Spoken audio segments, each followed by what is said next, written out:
आपको बता दें कि हम डेली करंट अफेयर्स में आपको जो इंपॉर्टेंट पॉइंट है, जैसे जो भी राज्य है उसकी कैपिटल और वहाँ के जो सीएम है या अदर कंट्री है तो वहाँ की जो कैपिटल और इसके बाद वहाँ की जो करेंसी है, हम आपको हर एक वीडियो में डिस्कस करते हैं। विश्व पाचन स्वास्थ्य दिवस हर साल किस दिन मनाया जाता है? ये जो विश्व पाचन स्वास्थ्य दिवस है ये हर साल 29 मई को मनाया जाता है। तो इस क्वेश्चन का राइट आंसर ऑप्शन ए। 1 मई को, 1 मई क्या मनाते हैं? तो 1 मई को अंतर्राष्ट्रीय श्रमिक दिवस के रूप में मनाते हैं। और यहाँ पर 3 मई को हम बता दें जो विश्व श्रमिक दिवस है ये 3 मई को मनाया जाता है।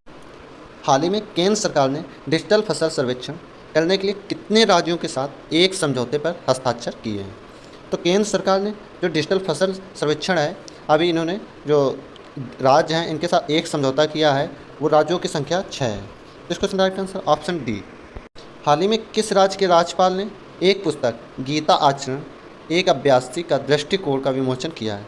तो ये जो एक पुस्तक है गीता आचरण एक अभ्यासी, इसका जो अभी विमोचन किया है वो राज्य के जो राज्यपाल हैं वो आपका उड़ीसा है। तो इस क्वेश्चन का right answer option B Orissa. Orissa का कैपिटल क्या है? तो यहाँ की कैपिटल जो है भुवनेश्वर है और यहाँ के जो सीएम है नवीन पटनायक हैं। हाल ही में किस राज्य में हमार सुघर लाइका अभियान शुरू किया गया? तो ये जो अभियान है हमार सुघर लाइका अभियान, ये अभी छत्तीसगढ़ में शुरू किया गया है। अब छत्तीसगढ़ की कैपिटल क्या है? तो छत्तीसगढ़ की कैपिटल जो है वो है रायपुर। और यहाँ के सीएम कौन है? तो यहाँ के जो सीएम है वो है भूपेश बघेल। चेन्नई सुपर किंग के किस खिलाड़ी ने फाइनल मैच के बाद आईपीएल से संन्यास लेने की घोषणा की है? यानी जो चेन्नई सुपर किंग का जो आखिरी मैच है 2023 का जो फाइनल खेला जाएगा, उसके बाद जो संन्यास लेने की घोषणा की है वो खिलाड़ी हैं अम्बटी रायडू। तो इस क्वेश्चन का right answer option B Ambati Rayudu. हाल ही में किसने मोनाको ग्रैंड प्रिक्स 2023 जीता है? तो ये जो मोनाको ग्रैंड प्रिक्स 2023 जीतने वाले हैं ये आपके मैक्स वर्स्टापेन हैं। तो इस क्वेश्चन का राइट आंसर ऑप्शन। हाल ही में आईसीसी ने वर्ल्ड टेस्ट चैंपियनशिप 2021-23 के लिए कितनी इनामी राशि की घोषणा की है? तो जो आईसीसी ने वर्ल्ड टेस्ट चैंपियनशिप के लिए जो राशि घोषित की है वो 31.4 करोड़ रुपए की घोषणा की है। कुर्फाज गाला टूर्नामेंट में 100 मीटर बाधा दौड़ में भारतीय खिलाड़ी ज्योति याराजी कौन सा पदक जीती हैं?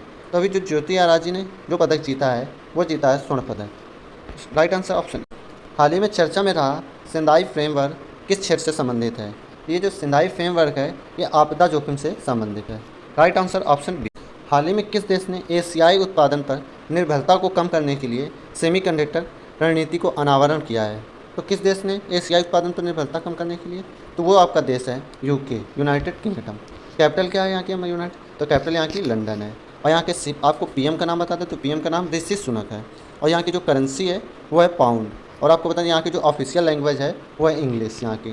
नेक्स्ट, हाल ही में अमेरिका ने किस देश के साथ रक्षा सहयोग समझौते पर हस्ताक्षर किया है? तो अमेरिका ने जो रक्षा सहयोग के साथ समझौता के हस्ताक्षर किया है वो देश है पपुआ न्यू गिनी। इस क्वेश्चन का राइट आंसर ऑप्शन सी। हाल ही में स्मारक परमाणु हथियार परियोजना पर रूस और किस देश ने दस्तावेज पर हस्ताक्षर किए हैं? तो रूस के साथ जो दूसरा देश है वो आपका बेलारूस है। Right answer option B Belarus. और बेलारूस की कैपिटल आपको बता दें तो बेलारूस की जो कैपिटल है वो है मिन्स्क। और मिन्स्क इसके बाद आपको हम यहाँ की जो करेंसी है तो वो बोले बेलारूसी रूबल है यहाँ की करेंसी। नेक्स्ट देखते हैं, हाल ही में सिटी ऑफ डेट चर्चा में किस देश में स्थित यूनेस्को विश्व धरोहर स्थल है? तो ये जो सिटी ऑफ डेट है ये जो देश का नाम है ये आपका मिस्र देश की यूनेस्को विश्व धरोहर स्थल है। अब मिस्र की बात कर लेते हैं। मिस्र की कैपिटल क्या है? तो काहिरा इसकी कैपिटल है। और दुनिया की यहाँ की बता दें सबसे लंबी नदी जो है वो नील नदी है यहाँ की। नेक्स्ट देखते हैं, हाल ही में खबरों में रहा व्लादिवोस्तोक बंदरगाह किस देश में स्थित है? जो बंदरगाह है व्लादिवोस्तोक बंदरगाह ये आपका रूस देश का है। राइट आंसर ऑप्शन सी रूस। रूस की कैपिटल क्या है? तो मॉस्को इसकी कैपिटल है। और यहाँ की करेंसी जो वो है रूबल।